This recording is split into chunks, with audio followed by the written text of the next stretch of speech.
ನಾವು 2.5 ವರ್ಷದಿಂದ ರಿಕ್ವೆಸ್ಟ್ ಮಾಡ್ಕೊಳ್ತಕ್ಕಂಥದ್ದು ದಿನಾಲೂ ಕುಡಿಯೋಕೆ ನೀರು ಕೊಡ್ರಿ ಅಂತಕ್ಕಂಥದ್ದು ರಿಕ್ವೆಸ್ಟ್ ಮಾಡ್ಕೊತಾ ಇದ್ದೀನಿ.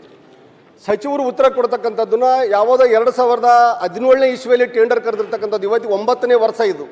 ಆ ಟೆಂಡರ್ ಅದೇ ಹೆಸರು ನೆಪದ ಮೇಲೆ ಇವತ್ತು 9 ವರ್ಷಗಟ್ಟಲೆ 9 ವರ್ಷ ಆದರೂ ಕೂಡ ಕುಡಿಯೋಕೆ ನೀರು ಸಿಗ್ತಾ ಇಲ್ಲ ಮುದಗಲಲ್ಲಿ. ಬರೀ ಅದೇ ಉತ್ತರ ಕೊಟ್ಕೊಂತ ಹೋದ್ರೆ ಮುಂದಿನ ಜನರಲ್ಲಿ ಮಾಡಬೇಕಾದ ಪರಿಸ್ಥಿತಿಯಲ್ಲಿ ಎಷ್ಟು ಒಂದು ಕುಡಿಯ ನೀರಿನ ಸಮಸ್ಯೆ ಎದುರಿಸಿದ್ರೆ ಗೊತ್ತಾ? ಇವತ್ತು ಅಮೃತ ಯೋಜನೆ JJM ವರ್ಕ್ ಇವೇನಾದ್ರೂ ಕಂಪ್ಲೀಟ್ ಆಗ್ಬೇಕಂದ್ರೆ ಇನ್ನು 2 ವರ್ಷ ಬೇಕು. ಇವ್ರೇನು ಸಚಿವರು ಹೇಳ್ತಾರಲ್ಲ 3 ತಿಂಗಳ 7 ತಿಂಗಳ, ಯಾವ ಕಾರಣಕ್ಕೂ ಆಗಲ್ಲ. ಇನ್ನೂ 2 ವರ್ಷ ಬೇಕು ಅವನು ಕಾಮಗಾರಿ ಪೂರ್ಣ ಆಗ್ಬೇಕಂದ್ರೆ. ಅದು ಲಿಂಗಸೂರು ಹಟ್ಟಿಯಲ್ಲಿ ಮಾತ್ರ. ಮುದಗಲ್ ಪಟ್ಟಣದಲ್ಲಿ ಯಾವ ಅಮೃತ ಯೋಜನೆ ಇಲ್ಲ, JJM ಇಲ್ಲ, ಜಲಧಾರಣೆ ಇಲ್ಲ. ಟೋಟಲ್ ಅಲ್ಲಿ ಬಿಡದ ಅಲ್ಲಿರ್ತಕ್ಕಂಥ ಕಷ್ಟ ಹೆಂಗಿದೆ ಅಂದ್ರೆ ಜನರಿಗೆ 1 ದಿನದ ನೀರು 10 ದಿನ ಬಳಕೆ ಮಾಡಬೇಕಾಗಿದೆ. ಅಂತ ಪರಿಸ್ಥಿತಿಯಲ್ಲಿ ನಿಜವಲ್ಲ ಅಲ್ಲಿ ಡ್ಯಾಮ್ಲಿಂದ ಡೈರೆಕ್ಟ್ ನೀರು ಕೊಡ್ತಕ್ಕಂಥ ವ್ಯವಸ್ಥೆ ಸರ್ಕಾರ ಯಾಕೆ ಮಾಡಬಾರ್ದು? ಮುದಗಲ್ ಪಟ್ಟಣಕ್ಕೆ ಒಂದು 50 ಕೋಟಿ ರೂಪಾಯಿ ಇಟ್ಕೊಂಡಿಗೆ ಕುಡಿಯೋ ನೀರು ಕೊಡೋಕ್ಕಾಗಲ್ಲನ್ರಿ ಸರ್ಕಾರಕ್ಕೆ. ನಾವು ಇಷ್ಟೊಂದು ಮಾಡ್ತೀವಿ, ಹುಗಿತದ್ರ ಮನೆ ಹತ್ರ ಬಂದು ನನಗೆ ಏನ್ರಿ ನಿಮ್ಮ ಶಾಸಕರು ಮಾಡೀವಿ ಕುಡಿಯೋಕೆ ನೀರು ಕೊಡೋಕೆ ಯೋಗ್ಯತೆ ನಿಮ್ಗಂತ ಕೇಳ್ತಾರ. ನಾನೇನು ಮಾಡ್ಬೇಕು ಅಧ್ಯಕ್ಷರು ಹೇಳಿ? ನಿಮ್ಮ ಮುಖಾಂತರ ಬಂದು ನಾವು ಸರ್ಕಾರಕ್ಕೆ ಹಂಗೆ ಕೇಳಿದ್ರೆ ಸರ್ಕಾರಕ್ಕೆ ಕುಡಿಯೋ ನೀರು ಕೊಡೋ ಯೋಗ್ಯತೆ ಇಲ್ಲ ಅಂತ ಕೇಳಕ್ಕೆ ಆಗ್ತದೆ ಸರ್ಕಾರ? ನೀವೇ ಹೇಳ್ರಿ ಅಧ್ಯಕ್ಷರೇ, ನೀವು ಈ ವಿಷಯನ ಜನರು ನನಗೆ ಬಂದು ದಿನಾಲು ಬಂದಲ್ಲಿ ಹುಗಿತಿದಾರ ಅಂತಂದ್ರೆ ನಾನು ಯಾರು ಕೇಳ್ಬೇಕು ಅಧ್ಯಕ್ಷರೇ? ಬಂದು ಸರ್ಕಾರನೇ ಕೇಳ್ಬೇಕು ತಾನೇ. ನಾನು ಸರ್ಕಾರ ಅನುದಾನ ಕೊಟ್ಟಿರ್ತಾನೆ ಜನರಿಗೆ ಏನಾದ್ರೂ ಕುಡಿಯೋ ನೀರು ಕೊಡ್ತಕ್ಕಂಥ ವ್ಯವಸ್ಥೆ ಆಗ್ತಕ್ಕಂಥದ್ದು ತಾವು ಹೇಳ್ಬೇಕು ಅಧ್ಯಕ್ಷರೇ. ಸಚಿವರು ಏನು ಹೇಳ್ತಾರಲ್ಲ ಇದನ್ನೆಲ್ಲ ಬಿಡ್ಬೇಕೀಗ. 2017 ಟೆಂಡರು, 18 ಟೆಂಡರು, ಕರೋನಾ ಬಂತು, ಅವೆಲ್ಲ ಕೈತಿಗಳನ್ನು ಬಿಡ್ಬೇಕೀಗ. ನಾವು ಜನರಿಗೆ ನೀರು ಕೊಡ್ಬೇಕಾದದ್ದು ಬಹಳ ಪ್ರಾಮುಖ್ಯ ಇದೆ ಈಗ ನಮಗೆ. ಜನರಿಗೆ ನೀರು ಕೊಡದೆ ಹೋದ್ರೆ ಮತ್ತೆ ಜನರು ಏನು ವಿಚಾರ ಮಾಡ್ತಾರೆ ಹೇಳ್ರಿ? ಇನ್ನ ದಂಗೆ ಹೇಳ್ತಾರೆ. ಇನ್ನ ಕುಡಿಯ ನೀರು ಕೊಡ್ತಾ ಇಲ್ಲ ನಮಗೆ. ಪಟ್ಟಣದಲ್ಲೇ ಡ್ಯಾಮ್ ಇದೆ, ಪಟ್ಟಣದಲ್ಲೇ ನದಿ ಇದೆ, ಶಾಶ್ವತ ಕುಡಿಯ ನೀರು ಕೊಡ್ತಕ್ಕಂಥ ಅವಕಾಶ ಇದೆ. ಒಂದು 50 ಕೋಟಿ ರೂಪಾಯಿ ಇಟ್ಟರೆ ಪರ್ಮಿಟ್ ಆಗಿ ದಿನಾಲೂ ನೀರು ಕೊಡ್ತಕ್ಕಂಥ ವ್ಯವಸ್ಥೆ ಆಗ್ತಾ ಇದೆ. ಮೊನ್ನೆ ಸಭಾಧ್ಯಕ್ಷರೇ ಕೊರೋನಾ ಬಂದಿದ್ದೇನು ಸುಳ್ಳ ಸಭಾಧ್ಯಕ್ಷರೇ? ಕೊರೋನಾ ಬಂತು, ಅದಕ್ಕೆ ಸ್ವಲ್ಪ ಕಾಮಗಾರಿ ವಿಳಂಬ ಆಯ್ತು. ನಿಮ್ದೇ ಸರ್ಕಾರ ಇತ್ತು, ಕೇಳ್ರಿ ಶಾಸಕರೇ, ಸಚಿವರೇ ನಿಮ್ದೇ ಸರ್ಕಾರ ಇತ್ತು, ನಿಮ್ದೇ ಮುಖ್ಯಮಂತ್ರಿ ಇದ್ರು, ಯಾಕೆ ಮಾಡಿಲ್ಲ? ಸಚಿವರೇ ದಯಮಾಡಿ ಒಂದು ಸ್ವಲ್ಪ ಮನವಿ ಮಾಡ್ಕೊಂಡು ನೀವು ಯೋಗ್ಯತೆ ಎಲ್ಲ ಉಗಿತಾರೆ ಅಂದ್ರೆ ನಾವೇನ್ ಸಭಾಧ್ಯಕ್ಷರೇ? ಸಭಾಧ್ಯಕ್ಷರೇ ಸುಮಾರು 100 ಕೋಟಿಗೂ ಹೆಚ್ಚಿನ ಹಣದಲ್ಲಿ ನಾವು ಈಗಾಗಲೇ ಲಿಂಗಸ್ಕೂರು ನೀರು ಕೊಡ್ತಾ ಇದ್ದೀವಿ, ಹಟ್ಟಿಪಟ್ಟಣಕ್ಕೂ ಕೊಡ್ತಾ ಇದೀವಿ ಸಭಾಧ್ಯಕ್ಷರೇ. ಕೆಲಸ ಕಾಮಗಾರಿ ಪ್ರಗತಿಯಲ್ಲಿದೆ, ಅವರೇ ಒಪ್ಕೊಂತ ಇದ್ದಾರೆ ಸಭಾಧ್ಯಕ್ಷರೇ. ಇನ್ನೊಂದು 8 ತಿಂಗಳು 10 ತಿಂಗಳು ಆಗ್ತದೆ. ಸ್ವಲ್ಪ ಕೆಲಸ ನಿಲ್ಸಿಲ್ಲ,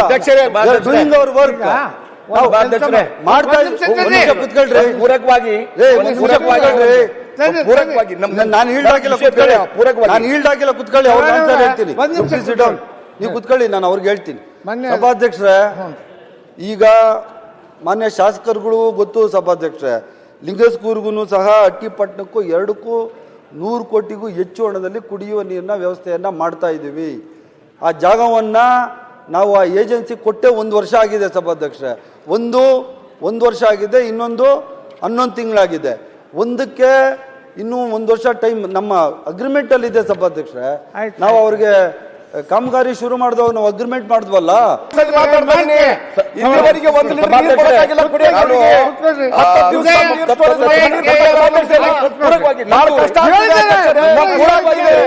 ಸಚಿವರು ಸ್ಪಷ್ಟ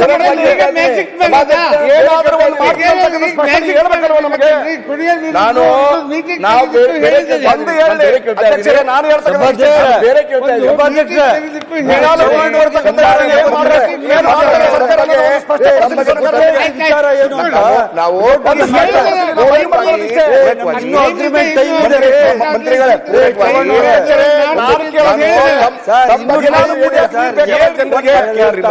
ಸಭಾಧ್ಯಕ್ಷರೇ ಅವ್ರಿಗೆ ಅರ್ಥನೇ ಆಗ್ತಾ ಇಲ್ಲ.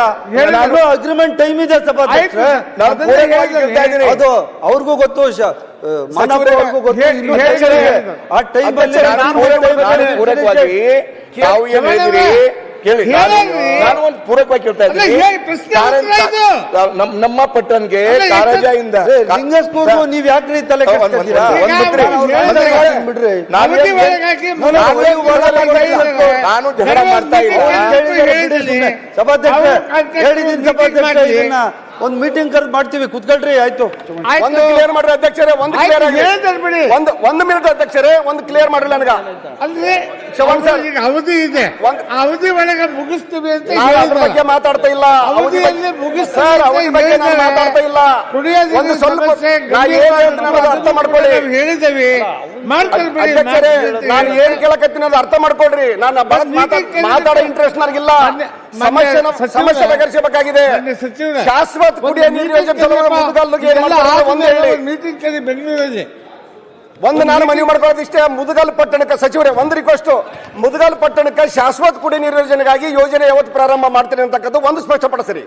ಆಮೇಲೆ ಲಿಂಗಸೂರು ಮತ್ತು ಹಟ್ಟಿಗೆ ಏನು ಜೆ ವರ್ಕು ಇವತ್ತೇನು ಅಮೃತ ಯೋಜನೆ ನಡೀತದವ ಆ ವರ್ಕ್ ಮುಗಿಯ ಕಂಪ್ಲೀಟ್ ಆಗೋವರೆಗೂ ದಿನಾಲು ಏನು ಟ್ಯಾಂಕರ್ ಮುಖಾಂತರ ನೀರು ಸಪ್ಲೈ ಮಾಡ್ತೀರಾ ಅದು ಬಂದು ಸ್ಪಷ್ಟಪಡಿಸ್ರಿ. ನಾನು ಮತ್ತೆ ದಿನಾಲಂತೂ ನೀರು ಬೇಕಲ್ಲ ಕುಡಿಯೋಕೆ ಜನರಿಗೆ. ಏನು ಮಂತ್ರಿಗಳು ಮನಸ್ಸು ಮಾಡಿದ್ರೆ ನಾಳೆಗೆ ಮುಗಿಸ್ತಾರೆ. ನನ್ನ ಮನವಿ. ಸಭಾಧ್ಯಕ್ಷರೇ, ಮಾನ್ಯ ಶಾಸಕರುಗಳಿಗೂ ಗೊತ್ತು ಯಾಕೆ ಅವರು ಈ ಥರ ಇದ್ರ ಬಗ್ಗೆ ಮುದುಗಲ್ ಪಟ್ಟ ಬಿಟ್ಟು ಇನ್ನೆರಡು ಪಟ್ಟದ್ದು ಅಗ್ರಿಮೆಂಟೇ ಇನ್ನೂ ಟೈಮ್ ಇದೆ ಸಭಾಧ್ಯಕ್ಷರೇ. ಯಾರಾದ್ರೂ 2 ವರ್ಷ 1 ವರ್ಷ ಟೈಮ್ ಕೊಟ್ಬಿಟ್ಟು ಮ್ಯಾಜಿಕ್ ಮಾಡಕ್ಕಾಗಲ್ಲ ಸಭಾಧ್ಯಕ್ಷರೇ. ಅವ್ರಿಗೂ ಗೊತ್ತು ಅದು ಇನ್ನೂ 7 ತಿಂಗಳ ಟೈಮ್ ಇದೆ. ಆ ಟೈಮ್ ಒಳಗಡೆ ಮಾಡ್ತೀವಿ. ಎರಡು ಪಟ್ಟ ಮುದುಗಲ್ ಪಟ್ಟಕ್ಕೆ ಸಭಾಧ್ಯಕ್ಷ ಸ್ಪಷ್ಟವಾಗಿ ಅವ್ರಿಗೆ ಹೇಳ್ತಾ ಇದ್ದೀನಿ, ಮುದುಗಲ್ ಪಟ್ಟಣದ ಬಗ್ಗೆ ನೀರಿನ ಸಮಸ್ಯೆ ಬಗ್ಗೆ ನನಗೆ ಅರಿವಿದೆ. ನಿಮ್ಮನ್ನೂ ಜೊತೆ ಕರ್ಕೊಂಡೋಗಿ ಮಾನ್ಯ ಮುಖ್ಯಮಂತ್ರಿಗಳ ಹತ್ರ ಕೂತ್ಕೊಂಡು ಆ ದುಡ್ಡು ಯಾವ ತರ ಎಲ್ಲಿಂದ ತರೋದು ಅಂತ ಕೇಳಿ ಆ ಹಣವನ್ನು ಒದಗಿಸ್ಲಿಕ್ಕೆ ನಾನು ಪ್ರಾಮಾಣಿಕವಾದ ಪ್ರಯತ್ನವನ್ನ ಮಾಡ್ತೀನಿ.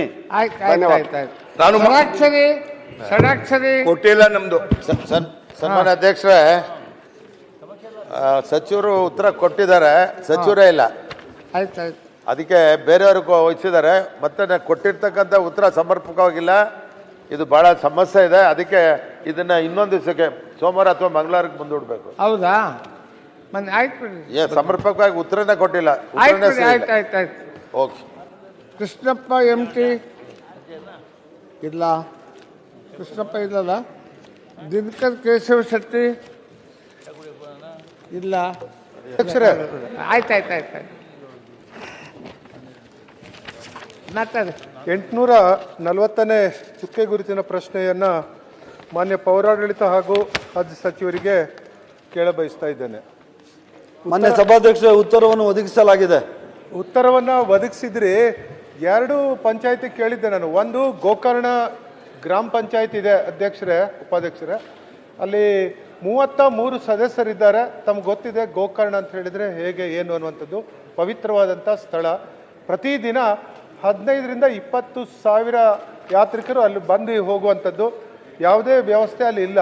ವಿಶೇಷವಾಗಿ ಸುಲಭ ಶೌಚಾಲಯ ಇಲ್ಲ. ಅದ್ರ ಜೊತೆಗೆ ಪೌರ ಕಾರ್ಮಿಕರ ಸಮಸ್ಯೆ ಇದೆ ಗೋಕರ್ಣದಲ್ಲಿ.